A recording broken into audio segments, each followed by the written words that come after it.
Lutte contre l'inversion de valeurs, l'intelligence au service de la nation. On appelle Sibinombo Tebandeko Balandi.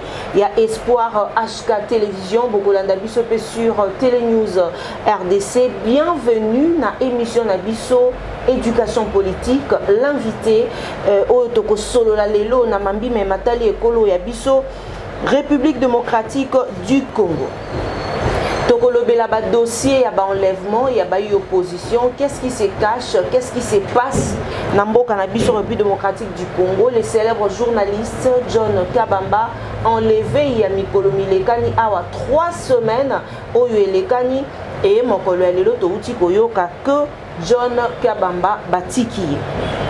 Tokolobela dossier wana le professeur d'université de Kinshasa Abata Diabar à Babomaki mokolo ya butu ya dimanche pe ya lundi na kati ya domicile o ya ye na kati ya commune ya Lemba awa epa ya biso na Engumba Kinshasa.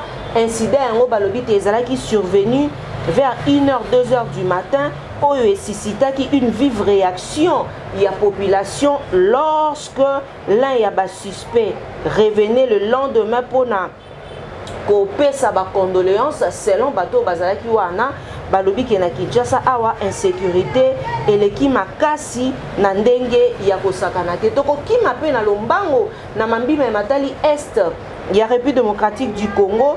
Toujours dans le même rapport, groupe Otozali Koyoka Tongo Midi. Pourquoi Ezali Kokoba Lisolo Tata Mokambeko, le Félix Tshisekedi n'a pas eu opposition trop comme un otangoni. Président Martin Fayulu Ayambaki, jeune communicateur, Oyo ba kolandela bango mikolo Oyo awa. Il y a présence, il y a journaliste Nonon Kourou, il y avait Mwana Mboka Patrick Sayel, Bazalaki Baïke, O Bakende qui komona. Président Martin Fayulu Elongo, Namwana Mboka, Maître Clément Mouza, Yepe Azalaki, parmi Bato Oyo, Bazalaki ou Anatorosu qui s'appelle Namaïmatali Ndembo, Pepa et Chancel Mbemba, à lansaki message mon qu'on a peuple congolais après élimination. Yabiso na Bayi Léopard Tokolobela yango Mokolo Mwalelo na Moko. Ya bai ogo benga kinga tongo midi pour comme on mboka parti katanga mai yende azali invité na biso to benga opposant farouche ya Félix Tshisekedi moi mboka parti katanga bonne année 2026. Merci mingi na invitation na yo ya lelo mopanzi Sango Tatiana tokopesa pe mbote mingi na ba congolais basé belé na mokili mobimba la diaspora tokopesa pe mbote mingi na ba yebandeko na biso baza ba réfugiés le na Burundi bazangi eloko kolia bazangi mai bazangi na nzela parce que bakanga frontière Burundi akanga frontière na Congo tokopesa mbote mingi na ba yeba misusu pe bazali na ba territoire occupé bazaka na kati ya pasi congolais nyoso ane oyo ya sika tout le banding balbana français ils ont une bonne et heureuse année pour na kobanda ko trouver ba solution na problème ya mboka na biso. Pour na ko trouver ba solution na problème ya mboka na biso moi na mboka parti katanga mai na lingina zona no point de vue na yo zali moko ya bayi politique ya mboka na biso climat politique pour l'instant pour na yo ozomona yango ndenge ni avenir ezali meilleur topo na yo ndengo kotalela makambo ezali kolekana ozana vision mususu sur la politique en République démocratique du Congo. Te avenir ezali meilleur te avenir ezali sombre parce que biso ba congolais to sala ki choix et choix na biso ezali choix collectif ya ko sala Congo une démocratie eza chemin to zolanda to bandi banda kala wana na l'ère Mobutu to landi Laurent Désiré Kabila to landi Joseph Kabila mais auto komi komo na lelo na Joseph Antoine Tshilombo nanu to mona yango te komi ba enlèvement loko les aba groupe tout le bala Kinshasa parce que ça makamona est banda bandaka ba lever yo ba kena yo ba sengi rançon famille na yo futa rançon c'est quoi ekomi na Kinshasa tango ezaki na est kuna ezaki mingi ba règlement de compte ezaka tinelo ezaka mingi ba règlement de compte mais oh il y a le comme enlèvement ya ba homme politique et comme enlèvement ya batu ba militant ya ba parti politique alors que biso to ça la choix ya démocratie et ba texte na biso eza clair ba parti nyonso na Congo ba la droit ba la campagne na bango ba la propagande na bango ba la parti na bango etambola et ça ba parti la majorité et ça ba parti opposition koka mwana komona lelo opposition eza traqué na moyen oyo koyi koyeba te ngayo na kolobela bino lelo naza traqué na kombo na ngeza na catalyste ya ba oyo batanga liste ezali ezobima bato ezotambola na monoko ya bato kongo eza makasi na radio trottoir oyemoni biso bacongolais avantage moto eza nango ata bato basaka kuna na kati soki amoni ntango akobima aza mpe na cousinte aza mpe na neveu aza mpe na master abeti lisolo ede lisolo ya lisolo tie yo comme yokeba oza na kati ya liste donc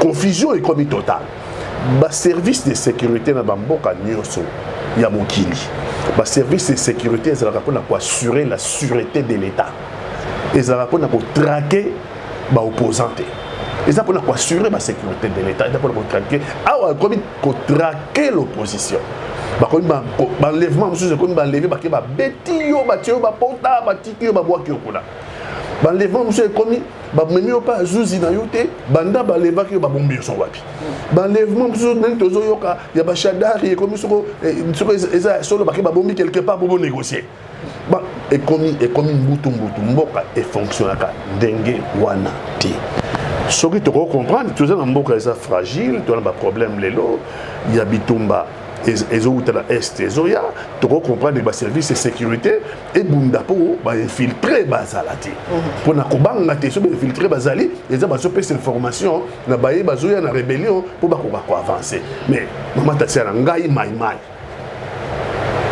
maimai rwandais soko na longoli bilamba komona bakanginga 2 fois na barwandais Joseph Félix Antoine Tshisekedi azalaki président te ayebaka mpe te ke mokolo moko akoma président le wana nga nazobundela Congo ya yebaka te mokolo moko ayeba président akozala président parce que tata na ye nde moto azalaki na kati awa kosala opposition na kimi mbala mibale na champ de tir bameminga bakende bobanga mbala mibale tokumisaka nzambe et donc ngai maimai nabundelaka kaka Congo nabundelaka kaka Congo makambo ya barwandais bango bamoni yango sikoyo mama biso ça fait 30 ans tobundaka na barwandais biso ça fait 30 ans bitumba ya barwandais biso toyebi yango rwandais aza na mission na ye congolais azaka na baambition bayaki awa na lera Laurent Désiré Kabila ti esukelaki Laurent Désiré Kabila ndenge nini esukelaki Masasu ndenge nini bayaki pa bayokanaki soki ye abengisaki ba M24 sur M23 bayaki ya basololaki soki basuka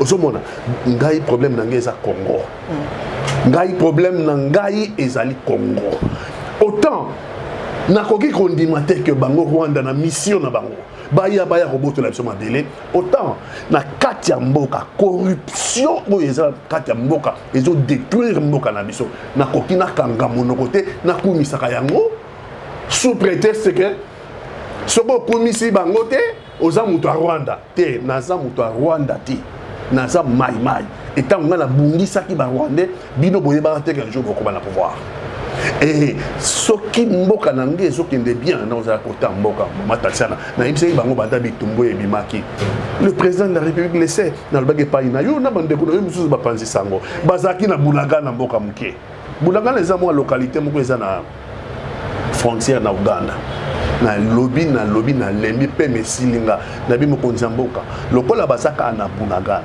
il faut biso toya tozinga bango na Bunagana pona bakoka kobima lisusu na Bunagana te to traiter problème na bango ka partie ya Bunagana ezaki localité te bayoki nga te bango basali stratégie ya repli stratégique bango bakei kobenga ba troupe de EAC bayawa bango bakei kobenga ba mercenaires oleba renforcer na renforcer armée na biso et puis toya tozinga Bunagana babima te to traiter problème na bango na Bunagana à partir de la gestion ya bokonzi mboka et permettre bango babimi na bulanga na bando poussa na ti lelo Goma Bukavu ba comme na Uvira katanga menacé pour boboyi ko yokabato président de la République a se conduire était le président ba congolais nyos soka yoka gibiso so tam so succès monga na bulanga mais il y a se conduire le président car il y a idiot sacré donc au même moment ngai na za muta Rwanda ti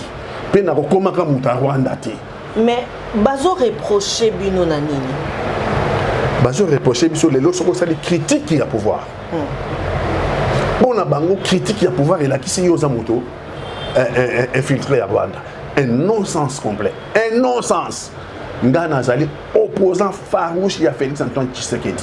Je pense que régime naïe ils ont détruire mboka na biso. Na zali pe opposant de toujours en tant que maïmaï. Que batuba wuta na mboka mususu. Armée ya mboka mususu. Et ya ko boto la biso mabele po ba komisa biso banani. Donc nous avons une solution à Congolais. La solution est le problème à Congolais. Il faut que ça la résolu dans les Congolais parce que nous sommes attachés à la souveraineté du Congo. Et le Kwami Balé, indépendance du Congo. Et le Kwami Sat, intégrité territoriale du Congo. C'est au nom de trois idéaux. Souveraineté du Congo. Son indépendance, son intégrité territoriale. Il y a un Yangone ba maïma iba koufela depuis 30 ans na bitumba on a yo somo na bango ba découvrir des bitumba sekoy. Donc place nanga ezana Rwanda te, place nanga ezana Congo. Congo pas place nanga ezali, il faut que la Congo ya bonne gouvernance maman. Congo a la bonne gouvernance. Congo a s'occuper na ba école. Congo a s'occuper na ba université, a s'occuper na ba travailleurs. Congo a futa bana Congo malamu. Congo yeso kende liboso. Nde Congo ndenga na lingi yeso kende liboso. Mais Congo on a la lingi na kende liboso, ya Félix Antoine Tshisekedi. Et donc on a commis un double combat. Au même moment, na lingi bitumbalanga ya kala ba maïmaï contre le Rwanda. Au même moment, si on veut critiquer bango bazongi sur na Rwanda, na zongo na Rwanda nini. Donc dans la ligne Congo, il faut alonga bitumba wana contre le Rwanda. Parce que sur Congo na biso alongi bitumba te. Ba Rwandais ba ya comme ça biso ba umbu na bango. Na kati ya mabele na biso. Poto longa bitumba wana foto za la mboka oyo ba konzi ba do ça la bonne gouvernance. Ba moyens zali ba à disposition ya armée na biso. Maman Tatiana ba ba kufa ba tigi makila na bango la Congo et daka ba congolais. Attaque bobengi ba mercenaires ya monde entier. To mona ke bango le 27 janvier 2025. Bientôt une année. Tant Goma ils ont quoi ya bango bazo bima na grande barrière. Na minduki. Na mbongo ba yaki kozwa wana ba bundite bazo bima. Donc bato ba ko la Congo. Eza bana ya Congo o baza makila Congo. Parce que bango baza na mabele awa bazo ko la mabele la bango. Étranger, aux mercenaires, étranger, au baki ba bengi ba troupe ya EAC, étranger, ata baki benga ba troupe ya SADC. Tout le monde a la preuve que ça ne marche pas. Il faut renforcer l'armée Nabiso. Ce qui est infiltré, n'est pas l'obaka. La CP TMBT. Mais à juste 7 ans, non? À juste 7 ans, on a pour exfiltrer. Après 7 ans, tous les cas RDC, topé le léopard de la République démocratique du Congo, Toutaki Kozala éliminé, Toutaki Kolongwa face à Cannes et Toyebaki Biso Banson. Pour nayo analyse nayo nini osali parce que ozali moko pe bayo pe bakambaka pe na ministère wana ozali moto olandelaka mambime matali sport. C'est vrai que sport ezara ndembo te mais to kolobela ndembo par rapport ya ndenge léopard ya bayi République démocratique du Congo tozali éliminé. Pour nayo eloko nini oyo constataki na kati ya ndembo ndenge betamaki na ba équipe adverse oyabiso. Eloko liboso na constaté joueur local mo bazalité joueur na biso abetaka joueur local awa azalité na kala tozaki na ba joueur local ba room tanga bana ko beta to na ba joueur local awa Mazembe trésor couteau hein tozaki na ba joueur mingi ya Mazembe ba bana ko beta donc tozaki na ba lofo bongeli donc ba professionnel ba bana ko ya ba bana pe ko sangana pe na ba loko elingi ko loba que football local na mboka na biso ezalaki pe na niveau ya bien parce que ba loko pe to yebanaki ezalaki na ba mukula yenga tangala zaki directeur du cabinet ya sport na l'air 1+4 ezalaki mukula yenga soko vita imana ba robeta Kinshasa Kufia Kinshasa Kufia alors dans l'air wana ba tamité mama be omona ba ki ba kati courant pour batuba bibanga ba kinotala na ba na ba terrasse ba terrasse à partir de 16h 15h30 leur match est bandaka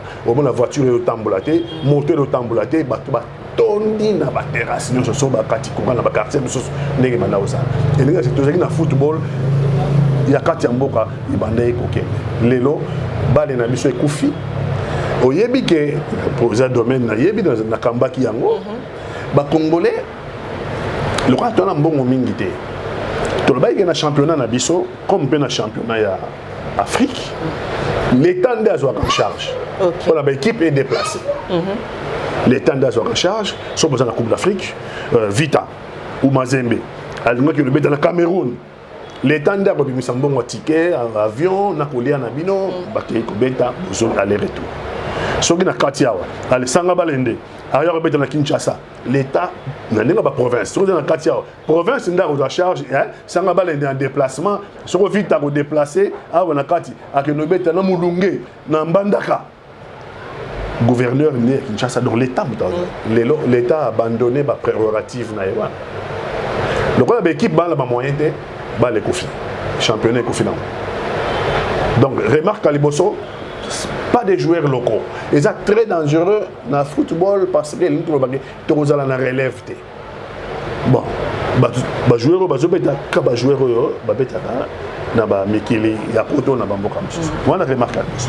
mais remarque, il a constaté que l'entraîneur Sébastien de Sabre, à Salim Moussa quand même il y a bien il faut qu'on dise mango. OK. Parce que Sébastien Azali à la hauteur il y a Mokamba équipe locale à Léopard donc pour nayo. Botala ici à jouer Léopard. Total ici à jouer Léopard. Léopard comment qui équipe et bana au banque ça et bana sur au banque en Afrique té. Et bana sur au banque en Afrique té. Ba 2 ans il y a joué Sébastien de Sabre na calculer ma monter ba 2 ans 3 ans il y a joué Léopard té. Chan ya oye le kaki na 2020 oye abetaki na Côte d'Ivoire Léopard abetaki demi-finale Léopard abetaki demi-finale ça fait longtemps que demi-finale Léopard abeti finale abeti éliminatoire ya Coupe du Monde c'est vrai na poule balongola biso mais tant tokei to no beta na Cameroun to beta na Nigeria na phase éliminatoire té Lelo ko éliminé Cameroun, ko éliminé Nigeria, tout c'est négligé. Sébastien Salim Moussala. OK. À Salim Moussala, mais il faut qu'on félicite surtout pour les joueurs professionnels. Bon, les équipe de ce pour là. Équipe de ce bas les alliés, vous gagnez, vous avez les matchs nuls, tout bon pour lui. Et l'autre il y a Makassi. Tout ça là que n'est pas que le but final il y a éliminatoire à Coupe du Monde bah qu'on ça la c'est pour la Coupe du Monde mais et là il y a ma bé en bon cannabis to yoki ke kaka pour 4 matchs Léopard a bêti 4 matchs 3 matchs de poule et puis a bêti match bon na quart de finale to yoki 25 millions de dollars et bini 25 millions 25 millions de dollars et bini il paraît na rapport au Nganatangi, car 3 millions sont traçables. Au bas tracé, 3 millions. 22 millions. 28 millions dedans. 25 millions, nous allons éviter sur IGF à Ochazolata, la perception contre nous, mais article et lobby, et même sur 28 millions, plus de 28 millions et demi, mais seul est traçable, car 3 millions sont tracés. 25 millions, bon, IGF, et là, nous IGF. Malgré les multiples propositions visant que va retenir na Maroc, moko ya biso akendaki kuna na kombo ya Lumumba wa pepa ya utaki ko quitter na Rabat na bolingo ya mboka pour na rappel fédération marocaine ba proposa qui est que atika na Maroc pour na une prime il y a 2000 €.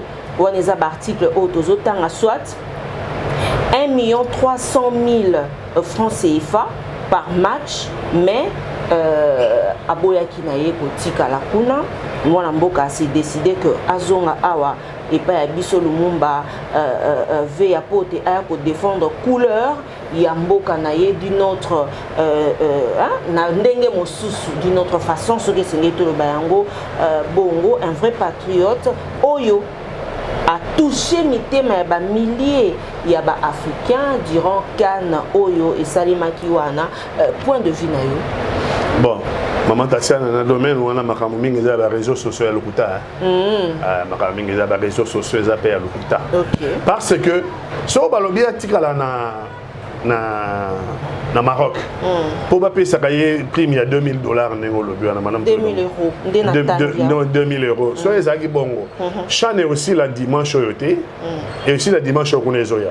Donc, on a grosso modo 2 semaines. Et bon, on a sur Chan ici, on a zone na Congo. Côté la kuna na so ba proposer que tikala na Maroc, déjà te balbiki Akima et là tikala na Hollande ba match ba no foot à 2000 euros. Alors bon ya poali. Sur Chan ici. Chan est aussi la dimanche au yoté. Les autres là qui jeudi non. Jeudi sur les 8, les 7, les 8 sur les 7 dans Bossani. Mais Chan est aussi la dimanche au yoté, mais dimanche on a Chan ici là. So ba saler proposition bon alors ya poani. Ako vanda na proposition na Jumbo on a il est ozonga wazongi pe il y a ça joueur était ozonga na prime il y a ça joueur était il y a ça supporter il y a pas de salaire pour les supporters il y a pas de salaire si on va payer ça y est quelque chose tout le monde na biso tout na Maroc on a va payer quelque chose pour ACP ici mokili ba interviewer ici na ba américain ba interviewer ba interviewer na ba CNN ba jouer na ba interview na ba France 24 ba jouer na ba interview na ba BBC ba jouer dans ba grande presse il y a monde dans ba secteur il y a sport na ba football ba interview parce que c'est pas facile nous doit télé nous keko tout le monde le monde on attend tout à l'aéroport nous doit télé nous keko télé nous keko 1 heure de temps match beta c'est pas facile de ba doit tout na salle ndengeni mais match sport émancipé quand n'est pas matin n'a image il y a des supporters et mati de ce côté là félicitations à cause de moi quelque chose mais il y a ça joueur était pas le bao na 28 millions on est bimaki Congo a 1 million on peut ça Lumumba té donc peut ça aider ça joueur té prime les joueurs prime les staff technique mais supporter à ça na prime té supporter à Renara Robert Maboko donc je ne vois pas pourquoi sur dans des cadres on ba PC qui tigala na Maroc tu vas le payer sur 2000 euros. Ti kan aussi là, c'est ça? Aboya Pali. Merci beaucoup. Tokomi na suka ya émission mwana mboka pati katanga mai mai soki mbela ya kopesa na ba congolais ba balandi biso mokolo ya lelo ko ibisa na bango. Ba balandi biso mokolo ya lelo j'espère que surtout ngoko nzamboka ko landa biso. Président de la République Félix Antoine Tshilombo. Félix Antoine Tshisekedi. Ba service de sécurité dans le bac on est bandili. Le service de sécurité est pour assurer la sûreté de l'État. Et ça pour assurer la sûreté de l'État. Et ça pour traquer l'opposition. Et comme ça la masse et comme ko bangisa. Et comme ko bangisa enlèvement et commis ça veut tout ça sur un état de droit. Ou une comme république bananière où les services de sécurité armés jusqu'aux dents bakoki bakangayo na balabala bakenayo. Quelle est la garantie pour les citoyens que nous sommes? Bakena biso wapi. Bakena biso wapi parce que awa na Congo, tous dans la loi, tous dans la constitution, dans la loi, l'arrestation d'un citoyen congolais est réglementée par la loi, même étranger. Et ça réglementé par la loi. Ba juge bazali, ba procureur bazali, ba tribunaux ezali. Mais comme ça en dehors de toutes règles de droit. Ba enlever mon ton na balabala. Ça fait le rôle de Chadari par exemple. Un mois c'est coquille, hein. Tu es bien sur sur Azawapi. Banlevé batumususu petit nangayi wana parole ka Kamizelo leki sur Hollanda. Sur Hollanda petit frère, je suis de tout cœur na pas si Gozali. Oyebinde to solo laka. Oyebinde to solo laka. Oyebinde to solo laka na yebisa que c'est un combat difficile. Mais aux amouteux faut ba féliciter yo. Ba jeune mingi ba poni kuluna. Ba jeune mingi ba poni muyibi. Ba jeune mingi ba poni kishayer. Yo poni bundela mboka na yo.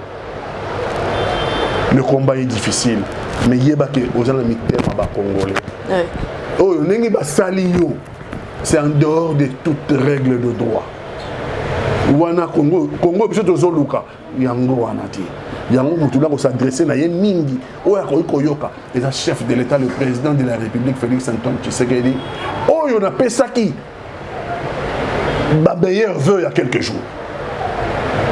Parce que biso tozali opposition politique de l'arc républicain. Congo a ça la choix il y a démocratie. Démocratie est dans la règle, monsieur le président de la République. Démocratie est la zone de non-droité. Démocratie est la jungle. La démocratie a de droits. Nous avons une constitution et tout ça un code de procédure pénale, tout un code pénal. Donc, il faut que les Congolais soient sécurisés dans leur vie parce que la constitution est sécurisée Congolais. Enlèvement économique. La menace économique au Salama. Dans le téléphone, dans la rue, moi-même je suis victime. Monsieur le président de la République, je ne fuirai jamais. Naoki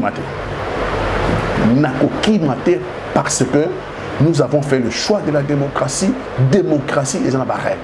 Mais je prends le Congolais à témoin, avec tous les respects que les Congolais doivent à la fonction du président de la République. J'attire votre attention que le Congo est en dérive. Les services de sécurité sont en dérive. L'arrestation est encadrée par des lois et par la Constitution. Et donc, menace la démocratie, le débat est normal. Comme je viens ici fustiger la mauvaise gouvernance. Je viens ici fustiger Makambachan, il y a Kanen. Donc il n'est pas au ballon en français, il n'est pas à la hauteur des enjeux. S'il n'est pas à la hauteur des enjeux, tu as 120 millions de Congolais. Oh, tu es capable de faire place pour la tombe de la Mabela. Pour Adolphe Mozito, il faut parler que RDC et Venezuela, les Américains ont décidé dans les exploitation, il y a des minéraux. Ndenge critique et Mathieu Zongi et Bakissi à l'obit Joseph Kabila azali ennemité il y a ba Congolais point de vue na yo sur l'interview il y a Adolphe Mozito. Si on a commis contre Félix Antoine Tshilombo il y a mona ya lobi États-Unis a décidé de prendre des minéraux dans biso et au même moment gouvernement o yazali et signé nini atanga ba accord de Washington ils ont payé sa bilo on a signé sur maboka américain.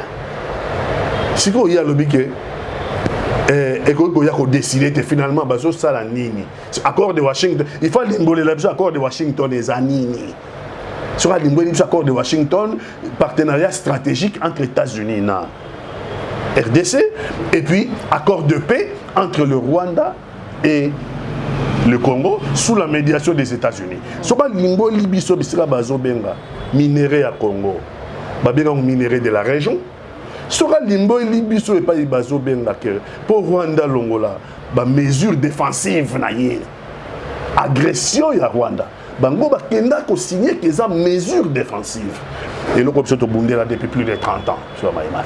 Donc Rwanda za na mboka na biso na agression te selon ba document bango ba signer na Washington. Rwanda za na mboka na biso en tant que victime que biso neto menace ka ye ngwa ye ko tia ba soda na ye na mboka na biso eza ma mesure défensive et akolongola ngo kaka mukolo biso to kangela ba ye ba FDLR mais ba FDLR ngo mama accord walo bango ba signaki ba FDLR ngo oyo moi muke batikala ba identifier bango na ba zone occupée oyo ba troupe rwandaise bazana Congo de biso ba FDLR bazali mais pour na ninte ba lo bakambala bango dans ba signer bino lokola ba FDLR bazana na zone oyo bino bozaka occupé et c'est malamu boka ngaka bango ti FARDC akoki bitumba te siko boke yotinda ye akene kota bisika bato ba betaki ye akene kolukela bango akene kokangela bango ba FDLR na mabele ya ba oyoza na ba troupe rwandaise mission impossible mission impossible donc ça veut dire que Kenya et Koyate parce que biso toko signanga mission impossible biso ba maïmaï pa na biso solution ya Congo ba botoli biso ba mabele bandi 30 ans tokufi 15 millions à l'est de notre pays 15 millions. Or, Trump il a reconnaître 10 millions dans le bureau. À minorer, mais au moins, tu as 10 millions. Tu as 10 millions, il y a Trump. Okay. Donc, à ta première guerre mondiale, à ta deuxième guerre mondiale, à ta génocide de Saman Amkili, ça a 10 millions de morts. génocide de la deuxième guerre mondiale il y a des juifs sur l'histoire et 6 millions de juifs ont péri dans la chambre à gaz. Ça fait 10 millions, il y a Trump. Il y a minoré, tous à 10 millions. Pour le battre en tant que Congolais, en tant que Malais, tous à 10 millions. 10 millions de profits. Si les gens ont les lacas, armé en place, en français, un outil de défense à la taille de menace. Ce que voisin menace à Kayo. Il faut que le bien abana ba cousin na yobaya ya mibali. Il faut que le bien abana ya ba yozagi personnel. Ozagi qui a maître mobimba. Alors le club na yé vandiawa et tout ça parce qu'il faut faire face à la menace non. Et biso ban menace na biso kolela. Tout autant la ba voyage 666 voyages. Ka kolela boyo que biso ma ouais, biso ba agresser biso na Rwanda disque comme rayé. Disque comme rayé parce que bato basi ba yoki yango kaka na sa mutema ya éviter bato oh et ce qu'on soit agressé bundati mais kaka aussi na même interview ana ya France 24 Top télévision française Adolphe Muzito vice premier ministre ya budget a déclaré que Soki Rwanda donc si le Rwanda veut la guerre il va l'obtenir. Nous avons investi 5 milliards dans l'armée pour ça. Et aussi qui sait, mais ça fait 30 ans que le Rwanda nous agresse, non? Adolphe Muzito. Cause on a trop de mémoire. Ça fait 30 ans que cela dure. Je viens de dire ici 10 millions de nos compatriotes. Selon Trump, il y a statistique, il y a au moins plus de 15 millions de nos compatriotes décimés à l'Est en 30 ans. Besoin c'est la ligne. Pour ça la guerre, en gros, il y a 5 milliards. On attend quoi? On attend Congolais à sous-souter aussi la mabelle sur Baboto là et puis non, on les a biloba le bapon le Congolais c'est Congolais, pour le Congolais c'est la Congolais pour le Congolais c'est Congolais pour dire parce que Rwanda a la logique il y a bitumba depuis 30 ans. Est-ce que c'est là qui est important pour Adolphe Muzito si le Rwanda veut la guerre donc tout le batelelo Adolphe Muzito a au courant que Rwanda a occupé militairement une très vaste partie hein, il y a territoire nabiso. Adolphe Muzito a yebi yango non mais le rôle a linga plaire. Wa des propos pour nous faire plaisir na président de la République pour nous faire plaisir na quand o ya kota lelo union sacrée. Mais na uti ko lobela yo Bango balo kansa bitumba ya siko bitumba ça fait 30 ans et en 30 ans Trump dit 15 millions de nos compatriotes décimés. Moi je vous dis dans la statistique il y a 15 millions et la statistique il y a détaillé dans le rapport Mapping dans divers rapports il y a experts des Nations Unies dans divers rapports il y a experts américains experts de l'Europe. Plus de 15 millions de nos compatriotes ça il faut attendre quoi. Nous ne sommes pas préparés à la guerre. Monsieur Muzito, nous ne sommes pas préparés à la guerre. Parce que sont aux amis préparés à la guerre. Goma et Maman Tatiana. À Goma, on a réuni au moins 50% de l'arsenal militaire du Congo. Les amis na Goma. Na Goma, aux amis na mercenaires. Le président de la République a bien un coach.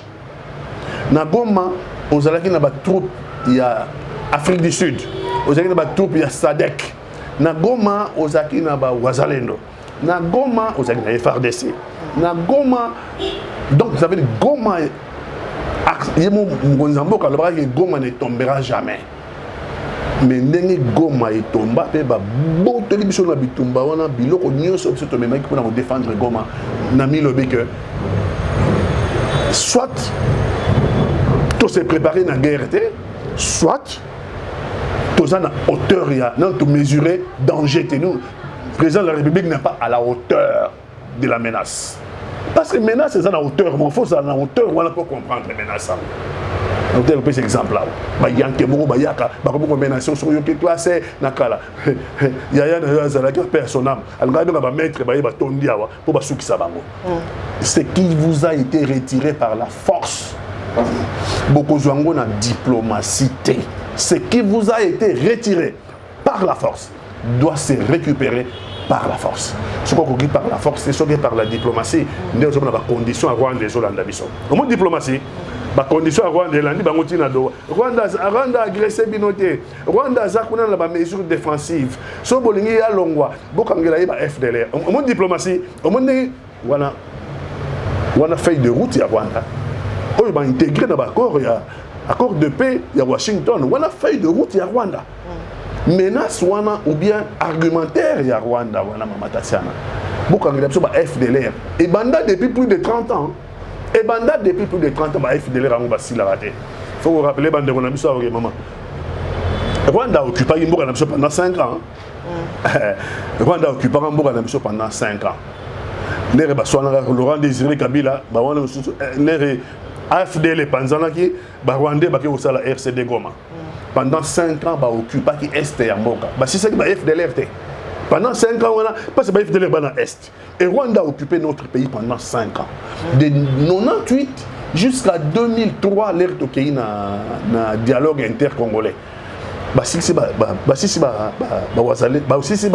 FDLR Rwanda Congo a sakanga yemoko président de la République na tribune des Nations Unies alobi tanga na komaki tokanga ki ba FDLR to pesi ba on a mécanisme de contrôle des Nations Unies mécanisme de contrôle des Nations Unies ezongi si bango na Rwanda 3 mois après tu retrouvé les mêmes FDLR autozongi saki tokangi bango sur le terrain na Congo ba yesu bitumba ner tokangi bango baki ozo bango empreinte digitale ba lui mécanisme de contrôle et le si tokanga bango sur na Rwanda ozongi asunda ini ele ko lobake Kagame a fabriqué ka FDLR yemoko bitumba yoko sila te soki tozozela ke biso tokanga Kagame a fabriqué ba FDLR parce que raison munene ya Kagame azana mboka na biso pour na robota na biso mabele pour na kosala exploitation illégale ya minerai na biso raison na ye depuis plus de 30 ans que danger ezakuna na ba FDLR danger za FDLR mais ba FDLR ça fait 30 ans so bazaki na 20 ans ba comment na 50 ans soldat bundaka na 50 ans so bazaki na 30 ans ba comment na 60 ans soldat bundaka na 60 ans donc non peut te répéter que FDLR a joué les banga bambi na Rwanda libanga to bato masasi ba beti na Rwanda non to yokate ba FDLR wana ezali fantasme ya Rwanda ya ngobo fantasme ya Kagame le rôle est dans la position de force. Il y a un boucan qui est FDLR. Ata bazata de boucan. So boucangi moi mon cœur bazali a reconditionné bango. Batini bango ba camp ya formation na Rwanda. Ba koti bango na mutu fo boke na Congo. Na Congo de sika to yiba biloko.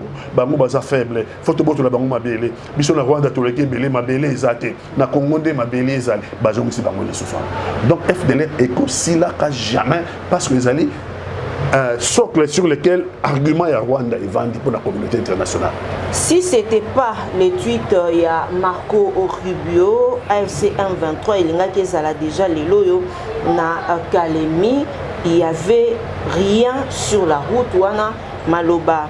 Il y a ministre, il y a agriculture, Moïndo Nzangi, na émission, il y a Mwanamboka, na bosso na politique, na émission, Mwanamboka, Israël Mutombo. Question et Keda Kimbango Basu Kolobate, est-ce que tweet est que à Makasi Koleka armée? Et les Nicolas Sate, sauf vraiment Baniba Kanga, hein? Moutako Kangeza Moïndo Nzangi. Moutako Kangeza Moïndo Nzangi parce que a eu tout fin un régime où il y a un ministre, a eu tout fin à Bango le côté armé Zate. A eu tout fin à Bango. Avec sur la route il n'y avait rien. Tant que Bango ouvira. Ce qui tweet il y a Marco Rubio.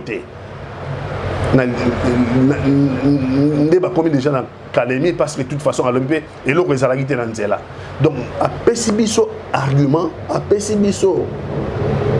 où ils ont détruire gestion il y a moi Namboka Félix Antoine Chilombo sur Makamba guerre. Donc l'herbe comme na ouvira na liboso ne loko ezaki na ngote. Donc mboka na biso lelo so eza.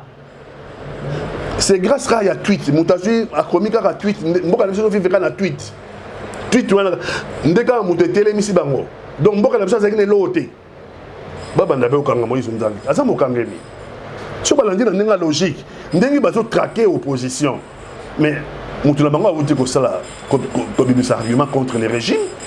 Normalement il y a pas bien ça dans l'eau bazo bien sur cyber café o ezo kanga bato mais bon a une ba côté na kati na ba demia na bobango ba yebi ne basalaka il faut ba kanga pe Moïse Nzangi.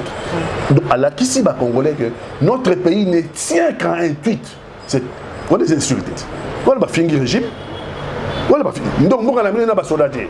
Mboka na mine ba servir de sécurité. Mboka na mine se préparer dans la guerre.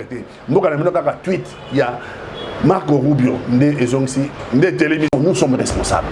Donc il faut que tout la biso moko na kitala tala na tongo. Tomo na tokomi wapi. To uti wapi tokomi wapi. Pe tozo kende wapi. Tozo kende kana na mudinda. à cette allure oyo biloko nyonso mboka aussi là biloko nyonso mboka aussi là et comme à un moment donné ata ba maître na ba professeur to ko so ko futa bango te parce qu'il y a plus de ressources et comme à un moment donné ba étranger ba mbote biso gombe wana comme ba étranger pour les lots onda ko futela na ba gombe lokola ba commune elandik ba gombe wana eza passe parce que l'étranger ba yé ko boto la biso bisika ba étranger ba somi ba yé ba tongi banda ko pona ba étranger. Un jour, ça, il a laissé passer. Alors, ce qu'on a dit, ça, n'est ville et salité, ville à Kinshasa. Malade, monsieur, est maîtriser. Malade, monsieur, c'est qu'on a Kinshasa, awa. Donc, on maîtrisait en côté parce que salité, oh, est commune. Moi, tu as un boule bêta qui est là, il y a un pigeon, pas la là, c'est le mbao, au lela. Au lela, c'est pas possible. Il y a un mato comme un boy. Na ulekele nzela selemba ozomona na maya ma izati na selemba pombu le betaki lobi na butu so le lona non lobi na butu ba mama ba yena ba saki na bango batandi déjà poubelle salité hein salité bimisi maya salité bato oyo bana ba toilette ba pepi maya toilette salité wana ila wenze maya ya salité wana o ba pepi ya tufi e na wenze vandi ba mama o ba yaka na tongo koteka biloko na bango pondu matembele dongo bazui ba bango bana mesate mingi bateka libanda bazui ba sac étalage na bango ba tie likola mai wana ya tufi nde bazui pondu ba tie likolo nde bazui matembele o ya zui pe dongo atie o ya zui pe pilipili atie ba congolais ba yeba ko somba biloko wana e vandi likola tufi ya mai ya tufi to ebi elo ne demanda Kinshasa to ebi malade de matin gestion ya IDPS gouverneur ya Kinshasa aza muta IDPS aloba ke Kinshasa ekobonga tozozela ngolo Kinshasa ekobonga tilelo tolobela makambo ya matali dollar parce que est dépassé à 23 000 sur le marché parallèle na début il y a année 2026 il y a pas longtemps ba ote ko beta maboko ba lobite directeur ya banque centrale a ko sa musa malamu ba to belé ndenge tango ba bengisa ki na parlement pote akenda kolobela lolenge oyo to ya dollar ndenge kitaki basusu bakumisi baobite Adolphe Mozito koya mosala kosala wana malamu na début ya année dollar ekomi déjà ya komata pona yopo atata ngope kitaki sur les marchés impact ya biloko wana ezokite ezalaki vraiment komona na te analyse na yo ezali sur non seulement impact ya biloko wana ezokite komona na te mais par exemple na Congo surtout na Kinshasa nda refuta na dollar bah maintenant salaire était pour battre que son dollar moins cher il faut salaire salaire est calé non donc quand bon dollar on a dans une escroquerie les gens escroquerie na loba ye banda année passée même temps l'émission na remonte ça na laissons les temps au temps c'est-à-dire que économie à mukili ndenge fonctionnera to lokateur mutasi ça une économie sur mutasi dani c'est facile sur produit ça biloko ya koteka ko zo kambongo yolo na fufu na songo yolo na ka matebele na yolo na ka pondu na yolo na ka soke bimi oké na koteka na marché au kotimba mote et permettre yo au somba ba intrant au somba ba graine au somba ba oké sukolo na lisusu ba ko na mbongo so bozo produire OK so bozo produire to ko na mbongo te biso to importa ka nyoso to produisa ka rien to ko mandeni na mbongo makasi ba kitisa ki mbongo wana ba étranger mutu ba simbi économie na biso ba étranger ba libanais ba indo pakistanais ba west africain bango nde mutu baza ba mania bango nde mutu ba simba mboka na biso na économie mais maman tala ba boutique na bango mingi bala ba magasin à part ba to yebike na sekuna ba saka ba misala illicite to yebike na sekuna ba minier ba teka ba mine na biso illégal dans sekuna to yebike ba teka ba pétrole na biso illégal na ba ya ba ngoni étranger pour la moibi soki tozu pouvoir contrôle de l'immigration parce que ça peut domaine il y a sécurité en boka et fragiliser biso pe ba secteur voilà parce que dans le domaine il y a sécurité en boka soki tozu pouvoir parmi les priorités c'est le contrôle de l'immigration. C'est le contrôle de l'immigration. Basoro ba ya chinois yawa akobenga ba na paradis boya. Na moni chinois na PC $, na compte na magasin ba chinois maman mopanzi sango. Na PC loko ngo ezaki soki $15. même si $20 n'a pas essayé. L'air, il y a un franc congolais, madame. Et là, on a mis $15, non? J'ai payé un franc américain, j'ai payé en monnaie américaine. Malgré que je grosso modo na dollar, mais bien que dollar, na pesi, na ligne dollar, on va dans un franc congolais. Chinois, il y a des politique, non, problème, le chef,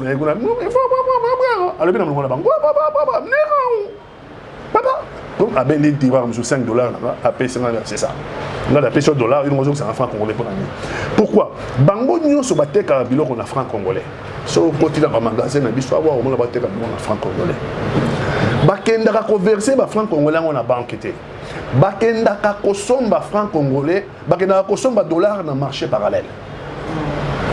Le voilà bakenda kosomba dollar na marché parallèle, dollar l'air est comme qui na 28 29. Pour la côté $, ok, on a $10, bah, paye sur 28, 29 000. Avant, bah, ça, je cours. Sur le bénin qui est au $, là, le franc congolais, le roi, il est classe, bah, faut avoir $. Donc, sur le $, ok, au franc congolais, qui est au $, bah, bah, côté que la on a 30, 31. Oui, on a 30, 31 000, au PC, bah, on va payer sur $10. Maman, mesure, et comme ici, $, est comme 18, hein. Dollar est comme 18, mais tu vas dans franc congolais. Et ça va étranger au économie en Boka Lamsot. On est dans le franc congolais parce que tu es dans le franc congolais. Tu as le supermarché, tu as le franc congolais. Tant que dollar est comme 18. Tant que dollar est comme 18, mais on va sur franc congolais, on va dans le marché. On appelle ça la spéculation. On a marché, on a 18. $, est comme 18. Maintenant, on a tendance à 17,16. Bango bazum bon na bango ya franc congolais. Baké na marché. Ba sombi $, et comme qui somba $18, pardon, côté ka dollar au PC $10, ba beso 18 000. Au lingo somba comme 20 000. Baké na ba sombi $, na 20, ba na somba on a 30, 31. Baké na on sur ba sombi, ba $6 na marché. Ba sombi $, non sur na marché. Si quoi le biso ba congolais. Le quoi tu importes à nuance. Importation tu ça la on a franc congolais. Il faut un dollar. Tandis que Bango peut $. Bango va $. Tant que Bango va $, pour ne injecter dans l'économie na bisoté. Tant que Bango va $, pour faire l'exportation de fonds. Bazum bon il y a $, au bazou na Congo, batini na Liban. Bazum bon il y a $, au bazou na Congo, batini na Chine.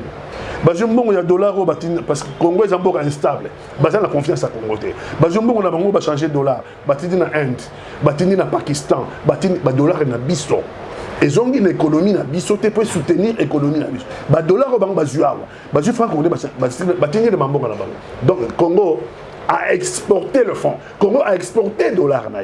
Conséquence sur les marchés. Dollar et bando bungati. Dollar et bando binga to comme le ba fait sili on comme le 23 tozo kende. Et ça y a on a des mesures de base. Ata bango mo na kati ya union sacrée ça peut débat. Pas na monaki pasteur Bandal wana. Pasteur Godem Poi. Dans mon avis, ça contre. Bon, il sacré, moi, moi, ndambu zabolo, moi, ange, hier, on a fait la télévision pour expliquer à son professeur d'économie, pour expliquer comment on expliquer les mesures, en tout cas, les mesures précaires, et qu'on a laté. Tout ce monde a $, est pour répartir. $, est pour répartir. Salaire à Congolais bloqué, encore sur la foutie. Conséquences, c'est quoi les années? Mais conséquences, c'est la crise. Puisque tu importes un sur le $, c'est quoi sur le $, ils ont dans le marché? Ça veut dire moyens pour importer biloko, ils ont. Donc, les commerçants congolais, moyens pour importer biloko, ils ont. Donc, tu peux développer un marché parallèle. Marché parallèle à combattre $, makasi. Sur le $, est makasi. Biloko, on a besoin de son baraya kolia. Ata ba produire pondu, ata ba pondu na biso, ata manioko, ata mais kasi yo kasi so maman na teka, onda oteka, akota ba biso non? Parce que yo quand ça yo maman, pondu matita luneni. Et c'est $, pondu ba produire on a $, pondu ba produire on a $. Mais maman wana, a foutu la paix dans la classe non? Oui. A foutu un $. Maman wana kota ka paix bis non? Alors so bis c'est mati transport. So $, est mati transport et mati tal. Classe à ban et comme il passe pour $, donc $, est comme donc et affecter l'économie pauvreté dans le mati entre peuples on va détourner 25 millions, 100 millions, on va cause temps balia bambongo. Mais peuple, ça sera toujours la souffrance sur souffrance. Parce que comment? Parce que salaire même chose en francs congolais, bah foutre en francs congolais. Si on va foutre $100, les lots $100 sont foutus dans le marché officiel, bah on peut chercher 21 000, 210 000. Mais ceux qui au lieu de foutre la moins en classe. Parce que ma classe va ser $. Sur la classe, on va foutre la moins à $100. Tant qu'on a 210 000 là. École elle est là mon franc congolais dire. Elle est là mon $. Tant qu'on a point pas ba cambiste. Au lieu de 210 000 dans les dollars on va poser $, fait des choses 223 000, 224 000. Au moment où on perd $100, on a perd de valeur. On est obligé de ça. Donc 13 000 licolo, peu comme on a 110 000 on va changer. On a 121 000 donc bison des bateaux pour souffrir. Ah, peuple va souffrir, oui. Ah, peuple va souffrir. Mutazo le bangu to bien zaka mutu na bangu moko nani oyo za ndambu moi côté nzambe ndambu moi côté azabolo nani pasteur wanana Godempo yinda j'explique ngo baza d'accord na yete un pays qui ne produit rien à cause de la monnaie solidité parce que monnaie solide ya mboka nyonso na économie d'économie c'est ba otala et vendre na oyo ba matelas et vendre na matelas monétaire ils ont réserve au besoin en devise. Bon, c'est quoi, Bino? Ils ne produisent rien. Réserve, malgré Mati, mais ça est insuffisant à l'égard. Il y a un bon Congo, 2 345 000 km², 120 millions d'habitants et tout ça. Donc, surtout, on a matelas, les lobazoba, ils ont 5 milliards, 6 milliards. Ils sont insuffisants. Parce que ce que je dis, Angola, Angola, matelas, naïe, ils ont 50 milliards. Angola, ils ont beaucoup de pétrole, les Camerounais, mais ils ont beaucoup de minerais. Donc, ils ont 5 milliards. Angola, matelas, naïe, bon, ils vendent dans la banque, naïe. Ils soutiennent l'économie, en cas de problème. Il y a 50 milliards. Ils ont 5. Mais Angola, ça en a combien? Angola, ça a peine 18-19 millions d'habitants. Angola, ça a 1 million 200, 1 million 300 km². Il y a beaucoup de par rapport à Bissot. Bissot a 120 millions d'habitants. Tous a 3 millions, 2 345 000 km 410. Et donc, dans le matelas monétaire, il y a 5 milliards, ils sont insuffisants. Très bien. Parlons Mambi Mataline Dembo Pamba. Pour les léopards Bambon, c'est dans le cadre de la démocratie et j'assume mon rôle de l'opposition de l'arc républicain. Bisous, ça pas belligérant. Nous, on n'a pas pris des armes. Moi, je n'irai jamais en Rwanda pour aller détruire Mboka. Non, ça fait 30 ans que je lutte contre le Rwanda. Ça fait 30 ans que je combats le Rwanda. Donc, je suis opposant au régime de Félix Antoine Tshisekedi. Je suis votre opposant. Je ne suis pas opposant à la République démocratique du Congo, mon pays. Non. Je répète, Monsieur le Président de la République, je suis opposant à votre régime. Au régime de Félix Antoine Tshisekedi, je suis opposant farouche. Contre la gestion, contre la mauvaise gestion, contre les détournements de fonds, contre les pillages de notre pays, les pillages de nos minéraux. Je suis dans l'opposition à votre régime. Je ne suis pas dans l'opposition à la République démocratique du Congo. Non. Je soutiens la République démocratique du Congo et je soutiendrai toujours la République démocratique du Congo. Donc, Botika, je trouve ça, Moussa, je suis en opposition. Et tout ça est délai, tout ça, Moussa, je suis en opposition. Régime autolingi en côté, pour la Makambo, Tolobi, il y a ma bé, ou biso to constater. Mais biso, donc le ben a kagamete, a retrouvé une solution.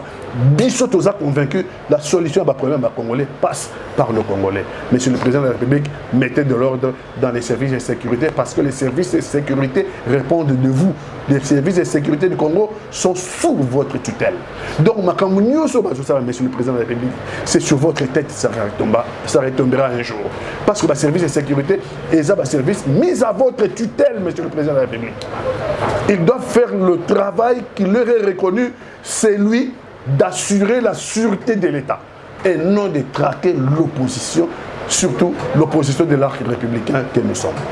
Merci beaucoup. Moi, Mboka Patika Tanga Maïma, Inde Azalaki invité Nabiso, Mokolo Alelo sur HK Espoir Télévision, Télé News RDC, Natina Teto Sombitinia Makanisipo Namae, Matali Mboka Nabiso République démocratique du Congo, Bandeko Baïbolandi Biso, Bopenga Kibiso Baïke, Maman Tatiana, décembre ici leki janvier angoyo makambo etumba ezalaki mingi bozalaki na posa ya koyoka mwana mboka Patika Tanga lelo nayambaki mpona bino mwana mboka Patika Tanga mai natina te tosombitinya makanisi mpona mai matali ekolo ya biso République démocratique du Congo et surtout tolobela mpe monielo ya ekolo yango wana manso mai mazali kolobelama mpona politique na mboka na biso tozalaki na esengo ya koyamba ye mokolo ya lelo mpo te tosolo natondi bino banso botondi. Merci na Popola Yombo azalaki derrière Bilili et merci également na Derrick Lukeba yepe na Télé News RDC. Merci na Cordon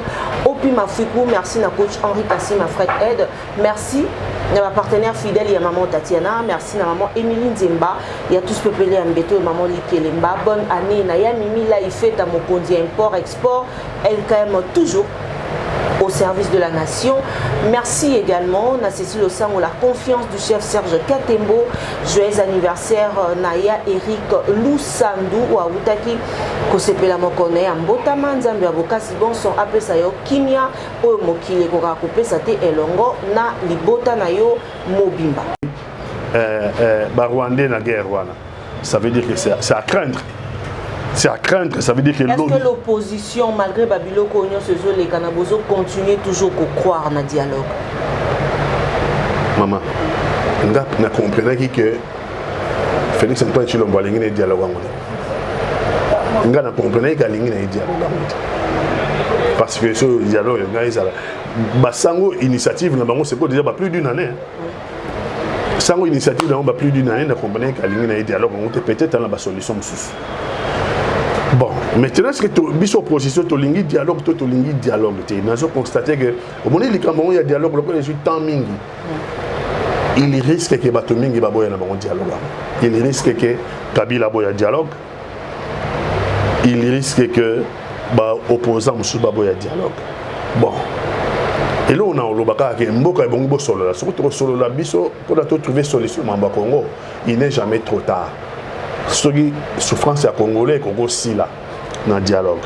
Ce qui passe à Congolais, aussi là, dans le dialogue. Son agression, aussi là, dans le dialogue. Bon, pourquoi pas?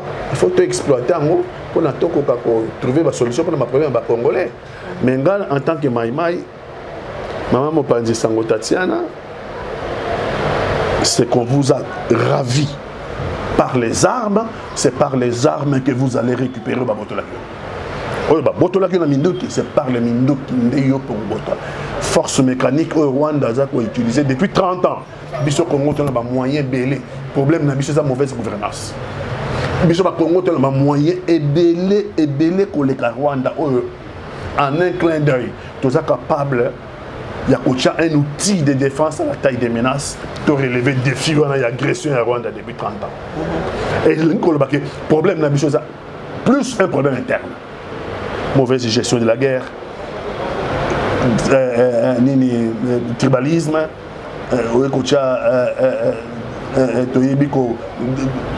détournement sur détournement. Vous avez l'émission, on a détournement sur détournement. Et là, vous avez affaiblir Congo. Et là, vous avez affaiblir Congo pour armée à la hauteur de la menace. Et donc, on a affaiblir Congo. Baboto la raption ma belé, bande qu'on a besoin de l'image, mon image na kati ya Burundi. Au moment bazo kati sa mai bache ba bidon toto que la rabama ya ba mafuta wana. Bakangengo basinga, batu ba tepa na bana, ba tepa likolo ya bidon ko bakati sa mai na boyibi hein parce que bakangi frontière officiellement. Bakati sa rivière wana ko bakeli bumata na côté ya Uvira parce que bisika bazana camp de réfugiés na Bujumbura basa sécurisé nzala passe les qui m'a passe ba comme ko zonga na ndenge na bango mais faut mon ande ba lokatsa bazo ba bidon ya ba 25 litres ba l'huile auto sombaka bazo katsela nango un radeau comme ça bana baozwa risque likolo po bakasa bazonga ta uvira bakeluka biloko ya kolia bazonga na babilanga na bango bazonga na bandako na bango elingi kolakisa ke problème ya Congo eza problème d'abord ya bakongolais nde yango lomoni ngana naza koboya ke ngungi asui bato Rwanda mutatindi bangungi ngana naza koboya bafuti ba professeur te ezali kamba Rwanda ngana naza koboya Léopard Apoli total ba détourner 25 millions ngoi di magi na mamba Léopard rapport ebimi na tango na tongo na mwana ya Rwanda ti mwana biso. Et encore merci Nabino, merci Nadido Isso, merci na président Roger Mangwanda, merci na ya Anika Mwanya depuis Paris ya Yaomba, merci na bandeko nyonso. O bozalaka ebele kolanda biso kasi na kosenga bino be eloko moko ezali que bo s'abonner massivement, bo partager ba émission ya Maman Tatiana, ba émission ya bandeko nyonso o bolandaka na Espoir HK Télévision pe na yo bolandaka pe na Télé News RDC na Rosana Esengo.